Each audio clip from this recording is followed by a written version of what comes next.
The sun hadn't even fully risen when we pulled the U-Haul into the narrow gravel driveway that led to our new HOA. Modest ranch-style house tucked away behind a line of pine trees. The air was crisp, and the dew still clung to the leaves, like the weight of a long-forgotten memory. My son Ethan leaped out of the car first. He was only 15, but today, he carried himself like a man who was starting over. We all were.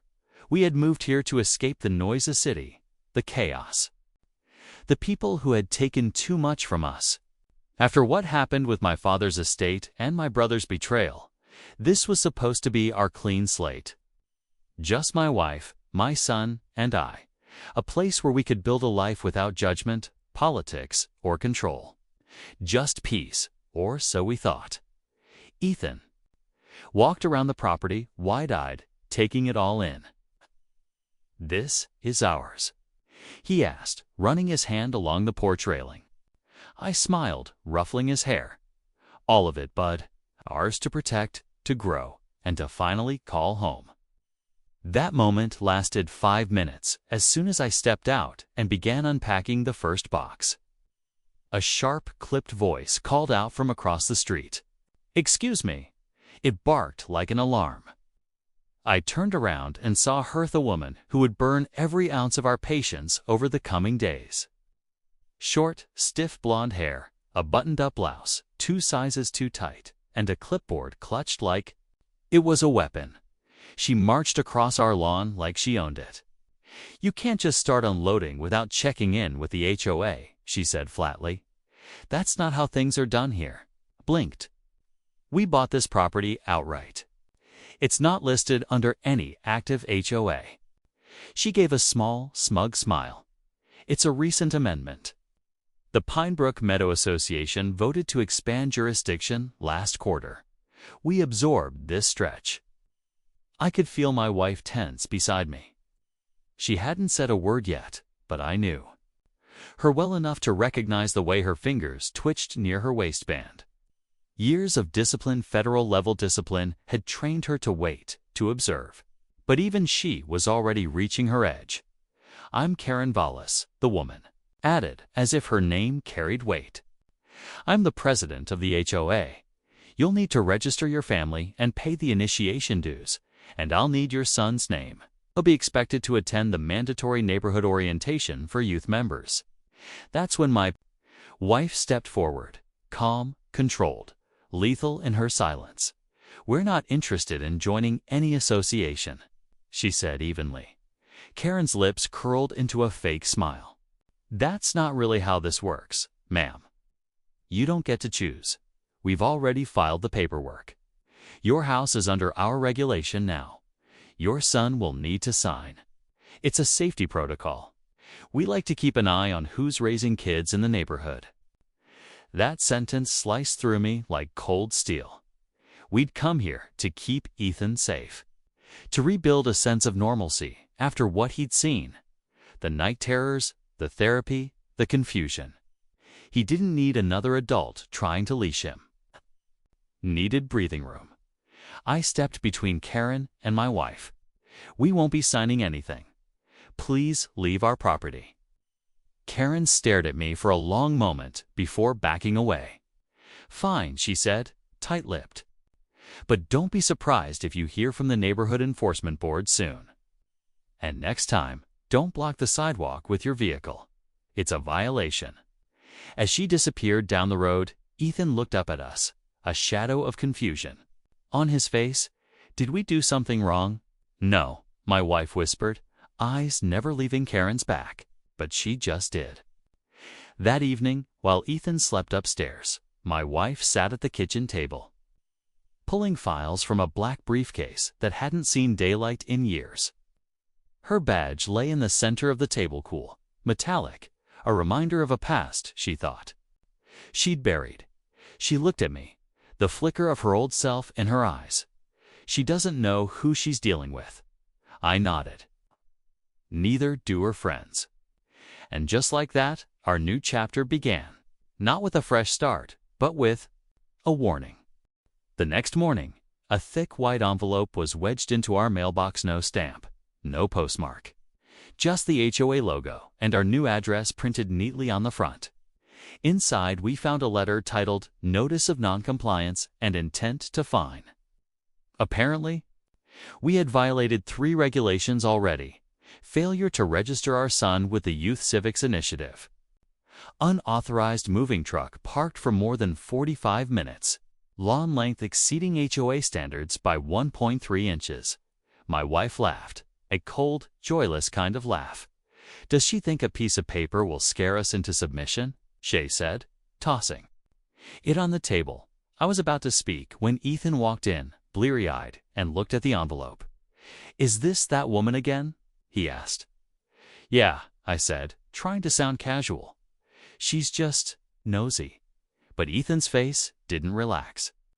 He looked down and mumbled. She told me something weird yesterday when I was getting the dog from the backyard. That made my wife go still. What did she say? Ethan shrugged. She asked me if I wanted to make friends and said I had. To go to something called neighborhood youth duty. I thought it was a joke. My wife rose from her chair so slowly it was frightening. It's not a joke, she muttered.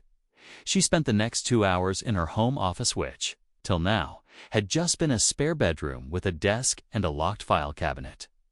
When I peeked in, I saw her reviewing legal documents, typing notes, scanning our deed, and cross-referencing HOA policies. But what stood out most wasn't the research, it was the way she'd laid her badge and service. Weapon beside her keyboard, she wasn't just checking facts. She was preparing for war. That afternoon, I spotted Karen across the street. Sitting on her porch, sipping from a white mug. She watched our house like a hawk, like she was waiting for us to slip. 2 other neighbors were with her, both women in pastel sweaters and thin-lipped smiles. One of them looked directly at me and whispered something. All 3 laughed. We kept to ourselves the rest of the day. But the tension thickened. Later, as the sun dipped behind the trees, the sheriff's cruiser pulled up. 2 officers stepped out. Karen emerged from her porch like she had summoned them herself. I opened the door and stepped out. Meeting them halfway, Ethan stood behind me. My wife stayed inside, out of view for now.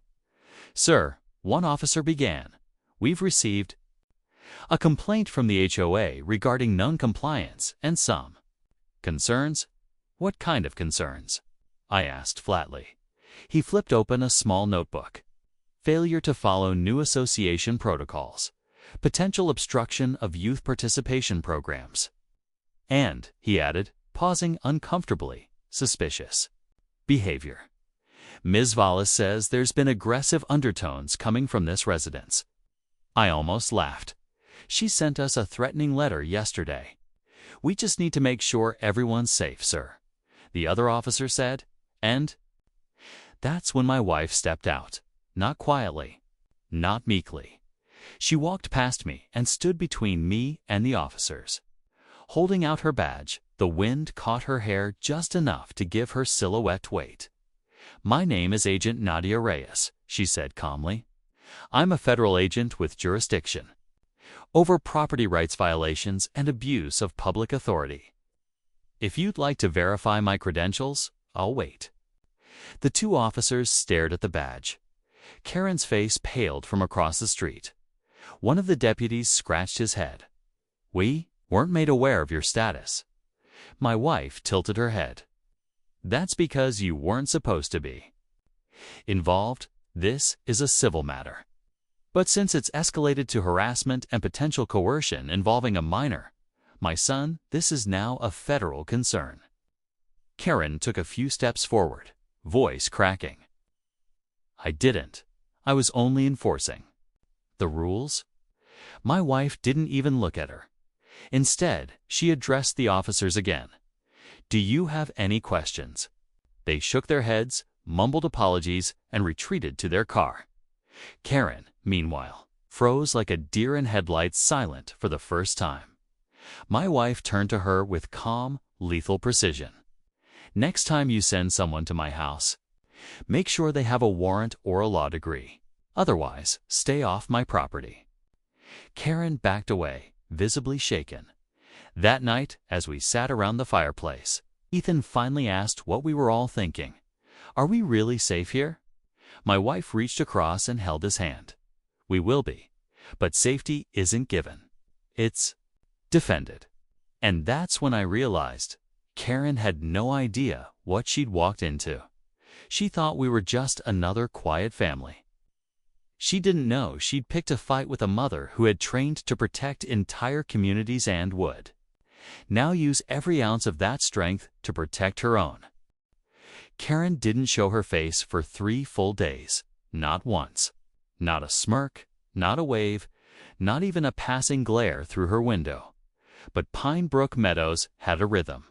A network of nosy whispers and lawn-watering coincidences. So, even in her silence, her presence slithered through the neighborhood like fog at dawn. On the 4th day, we received an email. Subject line, Mandatory Compliance Hearing. Youth Participation Program, YPP, no salutation. No signature, just a single paragraph. Due to recent delays and refusals to comply with Pine Brook Meadows Association ordinances, your son is hereby scheduled to appear before the HOA Community Guidance Board for evaluation. Attendance is non-negotiable. Attached was a .pdf filled with vague bylaws, half-legal language, and hand-drawn diagrams of some youth duty system that looked more like a cultic obedience camp than anything remotely educational.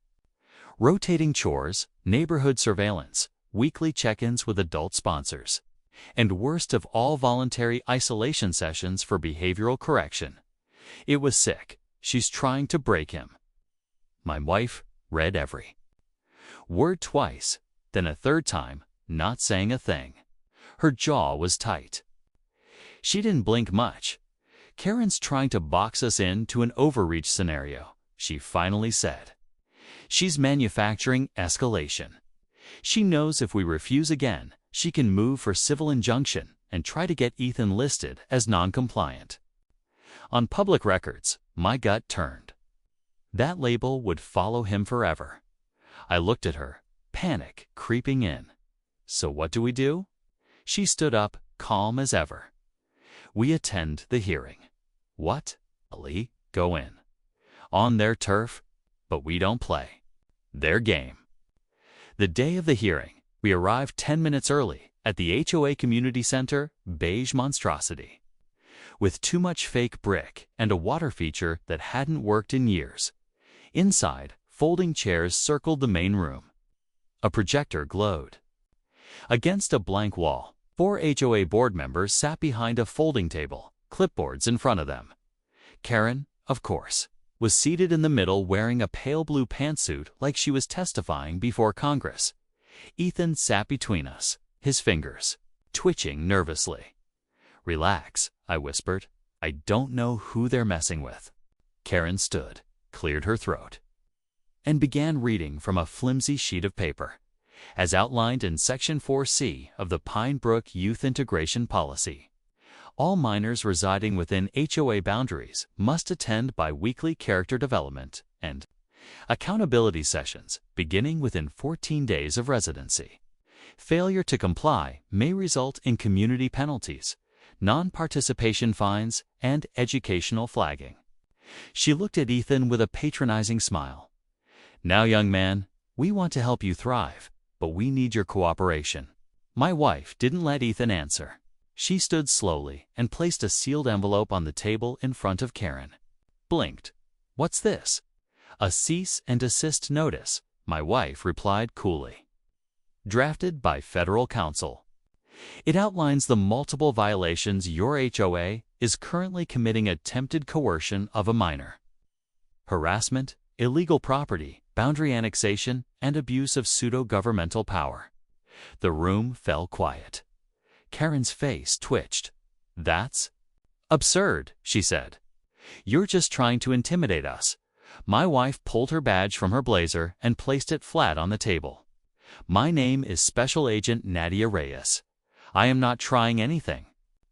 I am formally documenting this meeting as part of a federal review of unlawful civilian oversight abuses. The other board members shifted uncomfortably. One of them, a heavy-set man in glasses, sexually stood up. I wasn't told anything. About a federal investigation, he muttered. Now you are, my wife said. And unless this board wants to be subpoenaed for federal overreach involving a minor, I suggest you adjourn this hearing and formally remove our family from any and all HOA obligations. Karen stood up so fast her chair tipped. You're bluffing. Try me, my wife said. By the end of the hour, not only had the hearing been dismissed, but the two other board members left without saying a word. Karen tried to save face by handing out fresh copies of the HOA manual, but no one took them. The illusion of control cracked right there on the beige tiles beneath her expensive shoes. We walked out in silence. Ethan tucked between us. Only when we reached the car did he finally speak. Mom? He asked. Yeah, baby? He really smiled for the first time since we moved in. That was awesome, she chuckled. Being quiet is a choice, but so is making noise. Karen wasn't done, because people like her people, who feed off control, they don't just disappear, they regroup, and later that week, we found a drone hovering above our backyard.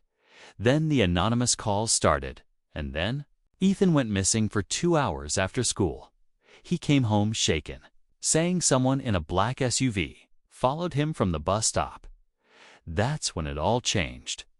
That's when my wife stopped playing defense and started hunting back. The security footage from our doorbell camera confirmed what Ethan told us. It was a black Chevy Suburban. Plates covered, no decals. It pulled up just before his bus arrived, sat idle for nearly 20 minutes, and then followed him slowly till he got within 20 feet of our driveway. Only then did it turn and drive off. My wife's jaw clenched as she watched the footage over and over again. Each time, her fingers grew tighter around the edge of the table. She hadn't said a word in 20 minutes, but I knew her silence wasn't surrender. It was pressure building behind steel walls. Ethan sat on the couch, staring at his hands. He hadn't eaten dinner, didn't ask to play video games. The light in his face, the spark we had worked so hard to rebuild since the move, flickered into shadow. I should have run, he muttered. My wife turned sharply. You came home. That's what matters. But what if they had taken me? What if I froze? She knelt in front of him, placed both hands on his shoulders, and looked him in the eyes. You didn't freeze. You got home. You were brave. But now, I need you to trust me. I'm going to fix this. And for the first time in weeks, Ethan didn't ask how. He just nodded. That night, she didn't sleep. She transformed the office into a command center. 3 laptops open, maps, cell tower, trace records, facial recognition scans, FUA documents, local precinct dispatch logs. Her federal badge stayed on the table, glowing faintly in the desk lamp's golden hue like a badge of war. I watched her work in quiet, on low-key fear, because I knew this version of her, the agent, the woman who once unraveled a trafficking ring from nothing but a hair tie found in a motel sink. And now, Karen Vallis had given her reason to turn that fire inward to our home. The next morning, found my wife sitting with a tablet in hand and a knowing look on her face. She slipped up. What do you mean? She filed the HOA charter extension illegally. I found her digital signature on a property annexation form 2 weeks before the vote was even announced. She forged the timestamp. That's a felony. She nodded. Which means if we can link her to the drone, the black Suburban, or any surveillance attempt, we're not just talking about HOA overreach. We're talking intentional stalking, harassment, and endangerment of a minor. Are you going to press charges? No, she looked up. Not yet. I want her to know what fear feels like. That evening, while Karen was hosting her ridiculous, Wednesday wine ladies group on her porch, plastic chairs, fake flowers, and a cheese platter from Costco. My wife walked up the lawn with a smile. I followed behind, barely keeping up. Karen's face twitched when she saw her. Well, well, she cooed. Back to file another complaint. No, my wife said sweetly. Just came to return this. She handed Karen a brown envelope. Inside, high resolution.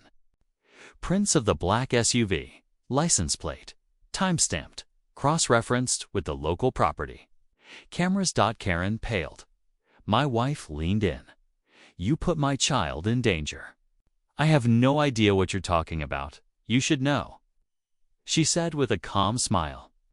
That harassment of a federal officer's family carries significantly harsher penalties than civilian stalking, especially when that officer is still active. Karen stood frozen, her wine glass trembling. My wife stepped back, her smile fading. This isn't a warning. This is me giving you one last chance to fix it. Tear down your fake charter. Release our property. Disband your youth initiative and stay away from my son. The women around Karen just stared, stunned. Then one of them, a short woman with silver hair, stood up and said, Karen, is this true? Karen didn't answer, but her eyes gave it all away. We walked back across the lawn. Behind us, the wine club slowly dissolved. Chairs scraped, whispers built.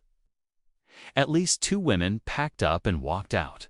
And by the next morning, there was an anonymous post in the neighborhood Facebook group titled, Is our HOA illegally forcing membership? And below it, a full scan of Karen's forged document. The digital house of cards was falling. But Karen? She wasn't done yet. She always had one more card to play. And this time, she didn't go after us through letters or lawn gossip. She called her cousin, a lieutenant in the county sheriff's department, and within 48 hours, Child Protective Services showed up at our door. The knock was soft, almost polite. But when I opened the door and saw the logo on the badge Child Protective Services, my stomach dropped. 2 caseworkers stood on the porch, a man with a clipboard and a younger woman with wary eyes. Behind them, parked discreetly on the curb, sat a white sedan with government plates. Ethan was upstairs, working on homework. My wife had just stepped out for groceries. Can I help you? I asked, keeping my voice even. We've received an anonymous report regarding possible emotional neglect and unsafe living conditions for a minor residing at this address, the man said with professional coldness. We need to conduct a brief home check and speak to the child. My heart thudded in my chest. This is a mistake, I said. There's nothing wrong here. He gave a sympathetic shrug. It's routine. Just making sure everything's okay. These reports are confidential, but I'm sure it'll be cleared up quickly. I stepped aside and they entered. They walked through the house, noting every little thing. A coffee cup on the counter. A jacket tossed on the stairs. It's a slightly cracked window in Ethan's room.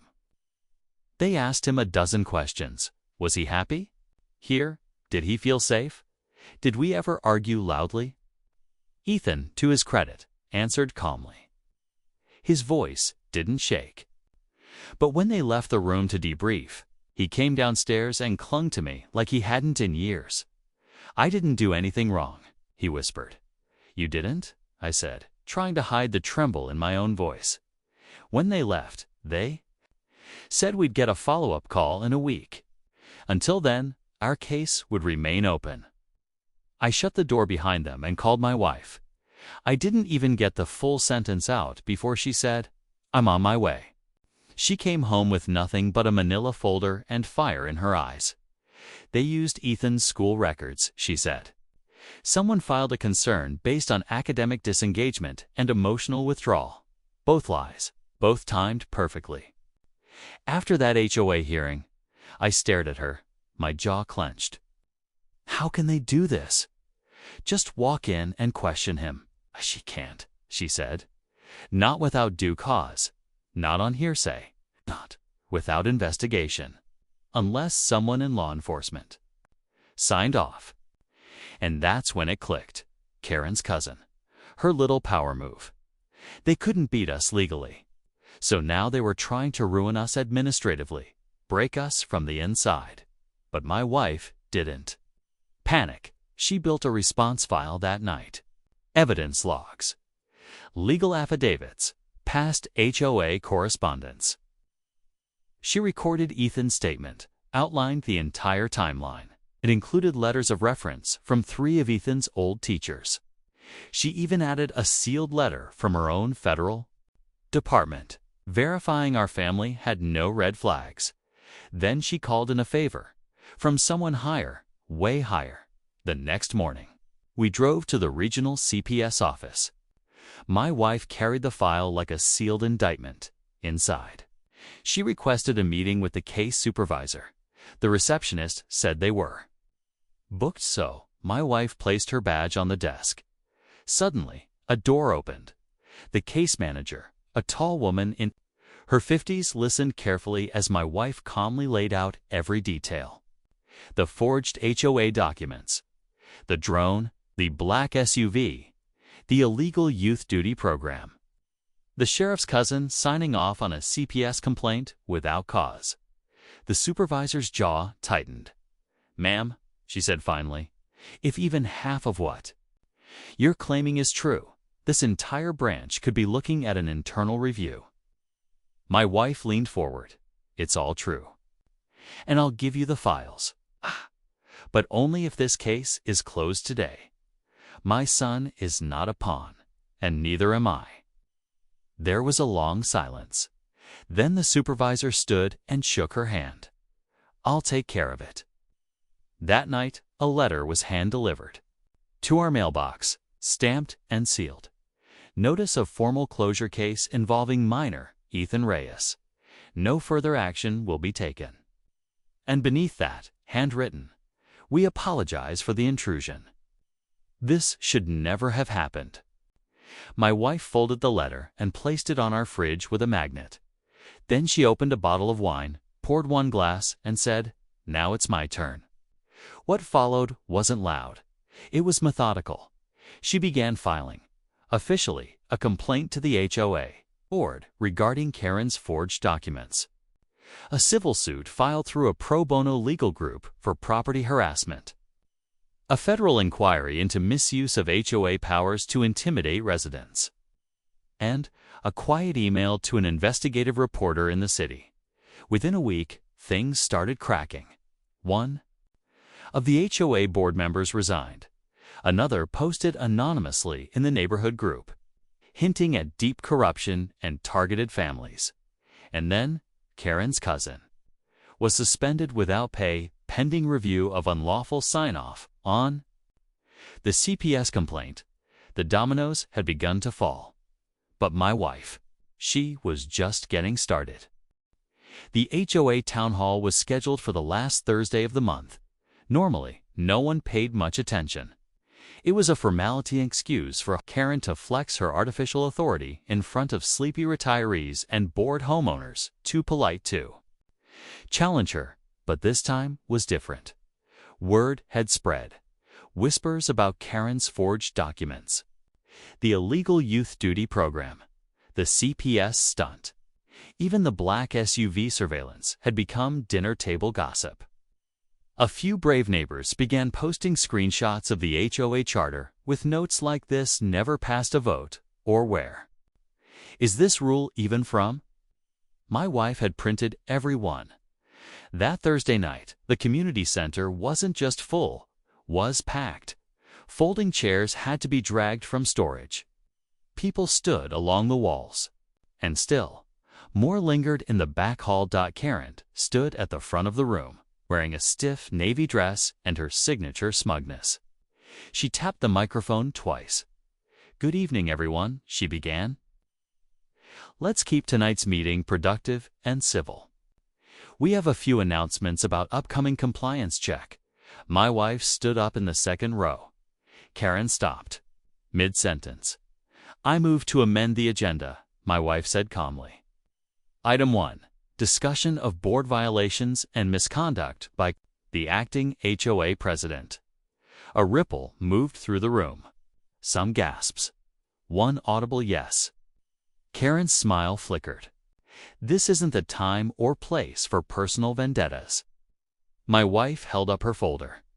Every resident in this room deserves to know that you illegally extended your charter, fabricated youth initiatives, and used personal connections to weaponize CPS against a family. Mine. Now people were murmuring. Heads were turning toward Karen. One man raised his hand. Is that true? The youth program? That wasn't real. Another woman added. I got a fine last month for not watering my roses enough. Where did that come from? Karen tried to wave it all away. We've always followed proper. No, you haven't, my wife said sharply, and I have proof. She walked to the front and placed 3 stapled packets on the table. The altered digital timestamp of the HOA charter vote, the unregistered drone footage hovering over our home, the disciplinary notice from CPS regarding Karen's cousin's involvement. Would you like me to read the disciplinary report aloud? She asked. Karen's face went pale. Then came the most unexpected part. A man from the crowd stood up, a neighbor we hadn't spoken to before. Older, quiet. He cleared his throat and said, My daughter came home crying after one of those youth sessions. Said she was told if she didn't report on what neighbors left their trash cans out or had suspicious visitors, she'd be fined. I thought she misunderstood, but now I'm not so sure. Another voice from the back. Same thing happened to my nephew. More voices joined in. One after another, the room was turning. Karen opened her mouth to speak again. But this time the microphone was snatched from her by a board member, the same one who had quit weeks ago. He looked around the room and said, I resign my position on the Pinebrook Meadows HOA board, effective immediately. And I move to motion an emergency vote to dissolve the current leadership due to misconduct. Cheers erupted. Real, thunderous applause. Some people even stood. Karen looked around the room, shocked, helpless. Her power, once held by fear and silence, had shattered under the weight of truth. The vote was taken. On paper, 'twas symbolic. Karen would technically remain until a formal HOA review. But her influence gone. My wife didn't even smile. She simply gathered her papers, nodded at the few allies who'd helped her, and walked out into the cool night air. I followed Ethan beside me as we reached the car. I asked, Do you think she'd try something else? My wife looked toward Karen's house, its porch now dark and empty. No, she said. I think she's finally realized she picked the wrong family. That weekend, neighbors we barely knew brought over casseroles. One couple offered to help paint our porch. A retired veteran down the street gave Ethan a signed baseball from the minor league team he used to coach. The neighborhood? It didn't just change, it healed, because one woman decided she wouldn't be bullied and reminded everyone else they didn't have to be either. The peace didn't come all at once. It crept in quietly, like a sunrise that took its time. One morning, I realized I'd sipped my coffee on the porch without glancing over my shoulder. Ethan laughed again, not politely, not nervously, but loud, from the gut. My wife slept deeper, smiled more often. Karen's house, however, changed too, but in the opposite direction. Her porch sat empty. No wine nights, no garden decorations. Just a sagging mailbox and blinds that stayed shut all day. The neighbors who once followed her orders now crossed the street to avoid her yard. 3 weeks after the town hall, we got the final notice. The HOA charter extension has been formally revoked. Pinebrook Meadows will return to its original boundaries, effective immediately. There was no signature, but it didn't need one. Karen was finished. And yet, there was one more chapter no one expected it came in the form of a federal inquiry. See, what Karen didn't realize was that once the HOA became the subject of civil complaints, federal eyes started watching. And once my wife submitted that packet of misconduct, it triggered an automatic review of neighborhood associations leveraging coercion tactics across the state. Karen. She became the perfect case study. Federal investigators traced her forged documents back to multiple fraudulent filings, not just for our HOA, but a previous community she had served in 2 counties over. Within a month, she was indicted. Forgery, fraud, abuse of power, attempted coercion of a minor, conspiracy with a law enforcement officer to manufacture complaints. They offered her a deal: plead guilty to a handful of charges or face a full federal trial. She pled. Her mugshot leaked 2 days later. Ethan saw it on his phone and showed me. She looked nothing like the woman we met that first morning. Smaller, tired, defeated. And yet the greatest moment didn't come from her collapse. It came from Ethan. His school had been planning a community impact essay contest, and he'd submitted something quietly. Never told us until the day he stood at the front of the auditorium and began reading aloud. He spoke about fear, about being watched, about a woman who tried to control him before even knowing his name. But most of all, he talked about his mom, how he watched her stand tall in a room full of adults and dismantle a system that was never meant to be challenged. He ended the speech with a line that silenced the whole room. My mom didn't just protect me. She taught me that being brave doesn't mean you're not scared. It means you show up anyway and make them scared of what's right. The audience stood before he even finished the last sentence. That night, we sat on the porch, Ethan between us, wrapped in a blanket. The air crisp with early autumn. No drones buzzed overhead. No cars slowed by our curb. Just the sound of wind in the trees. I didn't think we'd make it. I said softly. My wife leaned her head on my shoulder. We didn't just make it. She whispered, we rewrote the ending. And we had. Not through violence, not through revenge, but through the quiet, patient force of truth and the refusal to be pushed one step further. The house that was once a battleground now stood as our sanctuary.